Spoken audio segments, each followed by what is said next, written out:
I was using the restroom when I suddenly noticed a group of classmates frantically running for their lives in panic, like something terrifying was chasing them. At this moment, I had no idea what was happening, but for safety reasons, I still followed the crowd and hid in the building.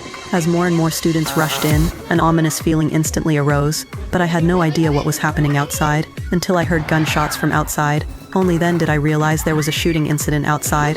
The gunshots kept coming. I clearly knew the students left outside had been harmed. At this moment, everyone fell into despair. You have to know that right now on Utøya Island, there were 650 young people attending summer camp. Just then I suddenly remembered my sister was still in a tent outside, so I urgently asked everyone if they had seen a girl in yellow clothes. But there were hundreds of young people at the camp. They didn't know who I was asking about. As the gunshots became more and more frequent, everyone huddled together in fear, and I could only temporarily give up looking for my sister. Unexpectedly just then, a classmate suddenly shouted that someone was coming. This immediately scared everyone to flee toward the door, but outside was already covered with bodies. To survive, I could only follow the crowd and run frantically.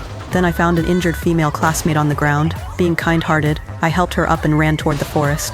Fortunately, we hadn't run for long, when we luckily found a hidden small slope. This gave me a chance to catch my breath, but the gunshots behind us hadn't stopped. It seemed this was definitely a premeditated massacre. As the students let out piercing screams, the terrified crowd finally remembered to call the police. But because the place they were in was Utøya Island surrounded by water on all sides, it would take at least an hour for police to arrive. This instantly plunged everyone into despair. Then I picked up my phone and called my sister, but my sister's phone went unanswered. Just when I thought my sister might have met misfortune, a bloodied young man rushed over. He said the one with weapons doing the shooting was an agent in police uniform. This instantly made everyone feel strange. Why would an agent come to this island to carry out a massacre? Seeing that staying here wasn't a solution, I ran toward the dangerous direction of the camp. I guessed my sister might still be hiding in the tent, but when I rushed to the camp location, cause camp was completely empty, just then I suddenly found a little boy collapsed on the ground. I wanted to take the little boy and escape, but the little boy refused to leave because right now the little boy was waiting for his brother. If he left, his brother definitely wouldn't be able to find him.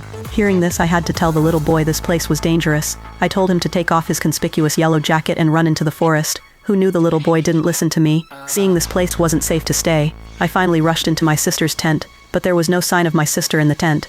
Only then did I realize my sister hadn't brought her phone with her. Just as I was falling into disappointment, footsteps suddenly came from outside. At this moment I was instantly too scared to move, until the sound of those footsteps gradually faded away. Only then did I carefully run toward the forest. But at this time the forest was full of terrifying gunshots everywhere. Exhausted, I quickly found a big tree to hide behind, while some classmates were still avoiding the killer's gunfire, until the gunshots around gradually stopped. Only then did I dare rush out and flee in the opposite direction of the gunshots. Soon I found a female classmate lying on the ground.